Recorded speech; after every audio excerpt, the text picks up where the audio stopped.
রাসূল বলেছেন কিয়ামতের আগে মানুষ জেনা করবে, জেনাকে মানুষ জেনা মনে করবে না, মনে করবে এটা অ্যাফেয়ার, ছেলে মেয়ের ক্রাশ। এখন নতুন শব্দ আসে কি, ক্রাশ। চোখে চোখে কন্ট্যাক্ট হবে, কো এডুকেশনের মাধ্যমে মোবাইল নাম্বার এক্সচেঞ্জ হবে, রাতের বেলা কথা হবে, ফোন হবে, তারপর চা খাবে, কফি খাবে, ঘুরবে, আস্তে আস্তে বেডে যাবে, তারপরে ব্রেকআপ হয়ে যাবে। তাদের কাছে সিম্পল, এটা খুব সিম্পল, সিলি ব্যাপার। আর কোরআনের কাছে এটা কি, জিনা। এক কথায় কি, জিনা। জিনায় লিপ্ত থাকা অবস্থায় দোয়া কবুল হয় না, কিন্তু মানুষ যদি এটা থেকে বের হয়ে তওবা করে আল্লাহর জন্যে, তার দোয়া অনেক বড় মানুষের দোয়ার মতো কবুল হয়। ওই 3 বন্ধুর একটা হাদিস আছে না, গুহার মধ্যে চাচাতো বোনকে একা পেয়েও সে ফিরে আসছিল আল্লাহর ভয়ে, আল্লাহ পাক তাকে গুহা থেকে বাঁচায় দিচ্ছেন না? হাদিসটা পড়ে দেখবেন, অনেক বড় হাদিস। জিনা থেকে দূরে থাকলে হৃদয়ে নূর আসবে। আপনি আমি যদি আমাদের চোখকে এই পর্যায়ে নিয়ে যেতে পারি যে কোনো গায়রে মাহরামের দিকে চোখ পড়লে আমরা নামিয়ে নিচ্ছি, তখন আপনি ফিল করবেন আপনার মনের মধ্যে নূর আসছে। এই যে আমি এখন একটা লেকচার দিচ্ছি, আমার খুব ভালো লাগছে। ঠিক রাস্তায় যেতে যেতে যদি আমি 8-10টা মেয়ের দিকে তাকাই, আমার এই নূরটা উঠে যাবে। জাহান্নামে কেন অনেক নারী থাকবে জানেন? কারণ তারা শুধু নিজেরা অপরাধ করে না, হাজারো মুমিন মানুষের নূর তারা কেড়ে নেয়। দ্যাট ইজ ওয়াই তারা জাহান্নামে বেশি থাকে। আরেকটা মেজর কারণ হচ্ছে তাদের উদ্ধত মাথা। মেয়েদেরকে বলছি স্পেশালি, হয়তো এই কথাগুলো মেয়েদের কাছেও যাবে। তাদের এই উদ্ধত মাথা আল্লাহর বিধানের সামনে আত্মসমর্পণ করতে চায় না। তাদের এই উদ্ধত মাথাটা আল্লাহর বিধানের সামনে আত্মসমর্পণ করতে চায় না, এ কারণে তারা জাহান্নামে বেশি থাকবে। যে কোনো বিধান আল্লাহ তাদের সামনে বলেন, সব মেয়ের কথা বলছি না, ম্যাক্সিমাম বিভিন্ন যুক্তি তারা দিবে। সামি'না ওয়া আতা'না এই পর্যায়ের না, যুক্তি দিবে। পর্দা করলে কি এখন কেমন করে চাকরি করব, পর্দা করলে কেমন করে পড়াশোনা করা যায়, এখন তো যাইতেই হচ্ছে, কিছু তো করার নাই, বিভিন্ন যুক্তি, হাজারটা যুক্তি তারা দিবে। কে জানি তাদের ব্রেনটাকে পুরো ওয়াশ করে ফেলছে। আমি আপনাদেরকে বলছি কে করেছে, এটা করেছে স্বয়ং দাজ্জাল। স্বয়ং দাজ্জাল। কারণ হাদিস একটা আছে, রাসূল সাল্লাল্লাহু আলাইহি ওয়াসাল্লাম বলেছেন দাজ্জালের শেষ অনুসারী হবে এক শ্রেণীর নারী। মাশাআল্লাহ, দাজ্জালের শেষ অনুসারী হবে এক শ্রেণীর নারী। তাদেরকে ঘরে ইসলামিক অনুশাসনে রাখার জন্যে বাবা, ভাই, স্বামী শিকল দিয়ে বেঁধে রাখবে, তারপরেও তারা শিকল ছেড়ে বের হয়ে যাবে, আটকাতে পারবেন না। Because of their mind is brain washed. এ কারণে দেখা যায় তাদেরকে যখন কোনো বিধানের কথা আপনি বলবেন, তাদের এই উদ্ধত মাথাটা আল্লাহর বিধানের সামনে অবনত হতে চায় না, বিভিন্ন যুক্তিতর্ক তারা দেয়। এই কারণেই তাদের সংখ্যাটা জাহান্নামে বেশি হবে। আরও কারণ আছে, রাসূল বলেছেন সারা জীবন তাদের জন্য করবেন। স্পেশালি তাদের উদ্দেশ্য করে বলছি যাদের অ্যাফেয়ার আছে। যতই করেন, যত কিছুই করেন না কেন, আপনি যদি তাকে ভোগ বিলাস এবং পার্থিব সুখ শান্তি দিতে না পারেন, সে আপনাকে চিনবে না এক সময়। আপনি যদি আমাদের কথা বিশ্বাস না করেন, লিখে রাখতে পারেন। আর এমনিতে লিগ্যাল বৈবাহিক সম্পর্কেও সারা জীবন অনেক কিছু করবেন, হঠাৎ একদিন কোনো একটা কারণে ঝগড়া লেগে গেছে, তখন দেখবেন সে বলে বসবে সারা জীবন তোমার কাছে কিছুই পেলাম। আমি নারীদেরকে ছোট করছি না, তাদের কিছু কিছু পয়েন্ট বলছি, এইসব কারণে তারা জাহান্নামে থাকবে। আমি একটু এই কথাটা না বললে জাস্টিস হবে না। রাসূল সাল্লাল্লাহু আলাইহি ওয়াসাল্লাম মেরাজে গিয়েছিলেন, আপনারা জানেন। তিনি মেরাজের রাতে অনেক অলৌকিক জিনিস দেখেছেন, নবীদের সাথে সাক্ষাৎ করেছেন, ইভেন আল্লাহর সাথে কথা বলেছেন, আল্লাহর নূর দেখেছেন। এই সময় সবাই তাকে হাসি মুখে সম্বর্ধনা জানিয়েছিল। যার সাথেই দেখা হয়েছে তার সাথেই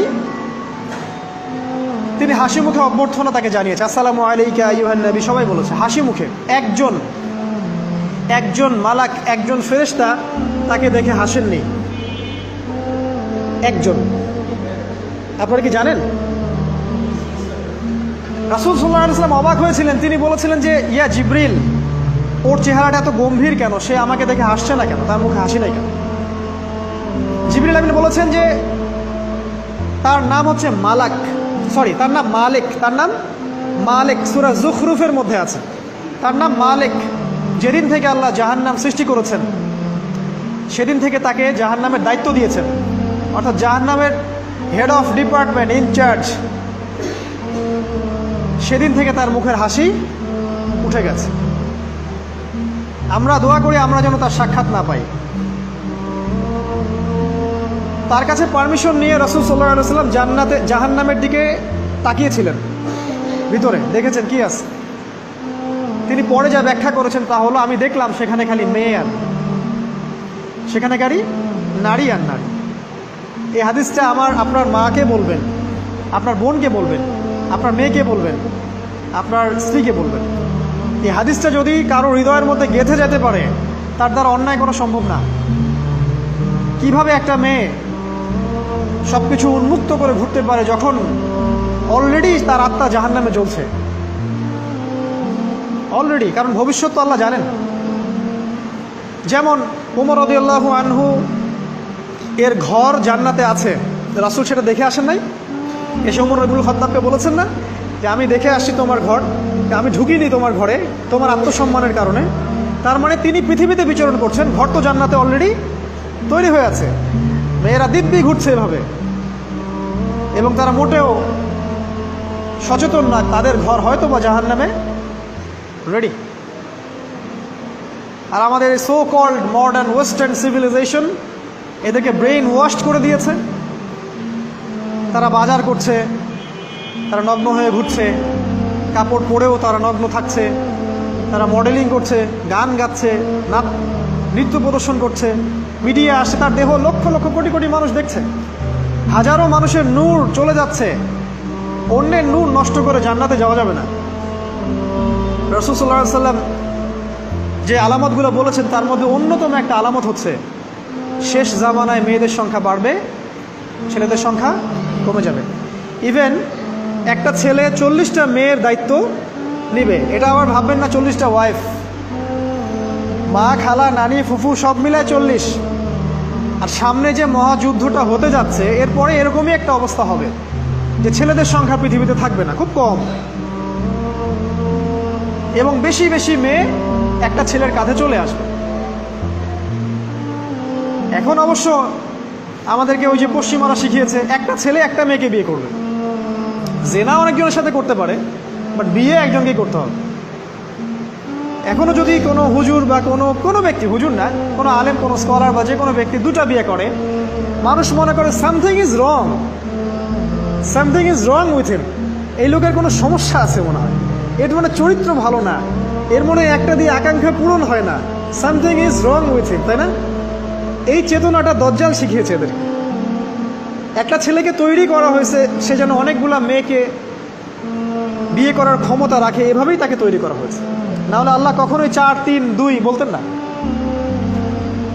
হ্যাঁ, যদি আমি সমতা করতে না পারি তাহলে কি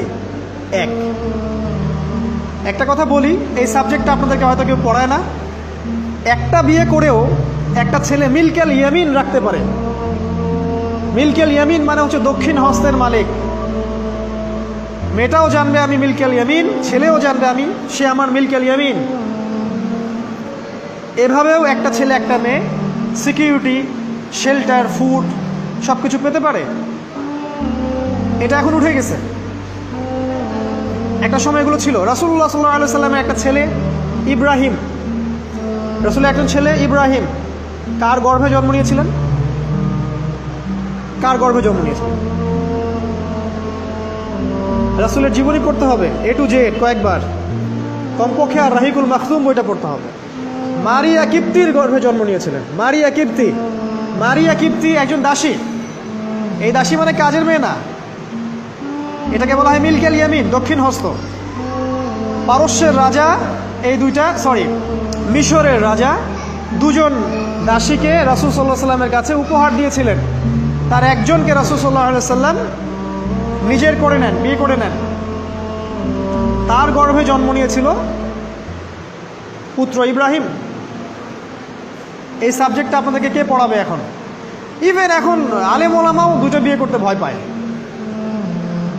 মনে করে যে সমাজের মানুষ আমাকে কি বলে না বলে। সবচেয়ে বড় কথা হচ্ছে এই কাজ করার জন্য ব্যাকবোন শক্ত থাকা দরকার। ব্যাকবোন মানে মেরুদণ্ড, স্টিলের মতো। তাহলে এই কাজ করতে পারবেন। নারীর সংখ্যা যে বাড়বে 40 গুণন 1 হবে, তখন এই 39টা মেয়ে কী করবে? এখনও সমাজের মধ্যে নারী পুরুষের অনুপাত 1:4, মানে প্রতি একজন ছেলের জন্য 4টা করে নারী ঘুরছে সমাজে। এটা তো স্ট্যাটিস্টিক, আপনি ইন্টারনেটে গেলেও দেখতে পারবেন। এবং পশ্চিমা কান্ট্রিগুলোতে এগুলো আরও অনেক বেশি, ওদের অনুপাতটা আরও অনেক বেশি। তাহলে এই বাকি মেয়েরা আসলে করবেটা কি? সবাই যদি একটা করে বিয়ে করে, তাহলে বাকি মেয়েদের কি হবে? তারা কি পতিতালয়ের সম্পত্তি হবে? ওদের যৌন অধিকার নাই? ওরা শারীরিক, মানসিক, শেল্টার, ফুড, খাবার, পানীয় এগুলোর অধিকার রাখে না? এখানে নারীবাদীরা কি বলবে? সব নারীবাদী, এদেশে যত নারীবাদী আছে, সেকুলারিজম, এই নারীবাদীরা বেশিরভাগই দজ্জালের এজেন্ট। নিজ হাতে দজ্জাল ট্রেনিং দিয়ে এদেরকে তৈরি করেছে। আপনারা হয়তো ভাবছেন দজ্জাল তো এখনো বের হয় নাই, ট্রেনিং দিল কিভাবে? আমরা কি ইবলিসকে দেখি? ইবলিস নাই, ওর অস্তিত্ব নাই। এখানে ফেরেশতারা ঘিরে রাখছেন, এটা দ্বীনি মজলিস, কেউ দেখতে পাচ্ছি? তাদের অস্তিত্বকে অস্বীকার করতে পারেন? দাজ্জালও এরকমই একটা এভিডেন্স, এরকম একটা সোল। সে অলরেডি রিলিজড, সে শুধু মানুষের রূপে আমাদের সামনে আসেনি, সামনেই আসবে। একজন ইহুদির যুবকের বেশ ধরে সে সামনে আসবে। কিয়ামতের এভিডেন্স হচ্ছে নারীর সংখ্যা বাড়বে, পুরুষের সংখ্যা কমে যাবে। আরেকটা এভিডেন্স হচ্ছে নারী পুরুষের পোশাক পরবে, পুরুষ নারীর পোশাক পরবে। পোশাক মানে কি? জিন্স আর গেঞ্জি? হ্যাঁ, এটাও একটা ব্যাখ্যা। ঢাকায় তো জিন্স আর গেঞ্জি চলছে, টি শার্ট। এখানে অন্য একটা ব্যাপার আছে, আমি সেটা আপনাদেরকে আজকে বলছি। সেটা হলো, এটা শুধু এই পোশাক বলতে শুধু গায়ের পোশাক বোঝানো হয়নি। আল্লাহ বলেননি নারীরা তোমাদের পোশাক, তোমরা নারীদের পোশাক। তার মানে কি না এটা নারী, এটা আমার ওয়াইফ? কোরআনের আয়াত এবং হাদিসের আয়াতগুলো দুই রকম। মুহকামাত, যেগুলো স্পষ্ট, মুতাশাবিহাত, যেগুলো অস্পষ্ট, যেগুলোকে তাউইল, ব্যাখ্যা করতে হয়। আর তাউইল কারা করবে? যাদেরকে আল্লাহ জ্ঞান দিয়েছেন তারা করবে, সবাই করবে না। তাউইল করার পরেও তারা বলবে আল্লাহই ভালো জানেন। এই জন্য আমি বলছি আল্লাহই ভালো জানেন, কিন্তু আমার ব্যাখ্যা হচ্ছে যে এখানে পোশাক বলতে বোঝানো হয়েছে যে মেয়েরা সামাজিক, অর্থনৈতিক, রাজনৈতিক সমস্ত ক্ষেত্রে ছেলেদের নেতৃত্বের আসন নিয়ে নিবে। You are agree with me? আমার সাথে এগ্রি করেন? পরিবার, সমাজ, রাষ্ট্র, সব জায়গায় they will play the functional role of male in society. তারা সমাজে পুরুষের ফাংশনাল রোলটা প্লে করবে, আর পুরুষ নারীর জায়গায় চলে আসবে। ওই যে পিছনে গিয়ে ইয়েস স্যার, সামিয়ানা ও আতোয়ানা, এই হবে অবস্থা। এগুলো কি আমরা দেখতে পাচ্ছি? ব্যাখ্যা করার দরকার নেই, তবে একটা হাদিস না বললে ইলমের জাস্টিস হবে না। সেটা হলো আল্লাহ রাসূল সাল্লাল্লাহু আলাইহি ওয়াসাল্লাম বলেছেন, কোনো কওম ততক্ষণ পর্যন্ত সফল হতে পারে না যতক্ষণ পর্যন্ত তাদের নেতৃত্ব দিবে একজন নারী। হাদিস কি আছে এটা, নাকি বানায় বললাম? তাদেরকে বুখারী খুলে দেখতে বলেন। কোনো কওম, আর রাসূল যখন একটা কথা বলেছেন তার মানে পৃথিবী উল্টে গেলেও কথাটা সত্য হবে, কিছুই করার নেই। এই কারণে পশ্চিমার এখন খুব ভয় পাচ্ছে, কারণ রাসূল সাল্লাল্লাহু আলাইহি ওয়াসাল্লামের অনেক ভবিষ্যৎবাণী আছে কিয়ামত সম্পর্কে। ওরাও এখন খুব ভয় পাচ্ছে, ওভার কনসিয়াস, যে এগুলো তো হতেই পারে। এটাকে ঠেকানোর যত পদ্ধতি তারা অবলম্বন করছে, কিন্তু লাভ হবে না।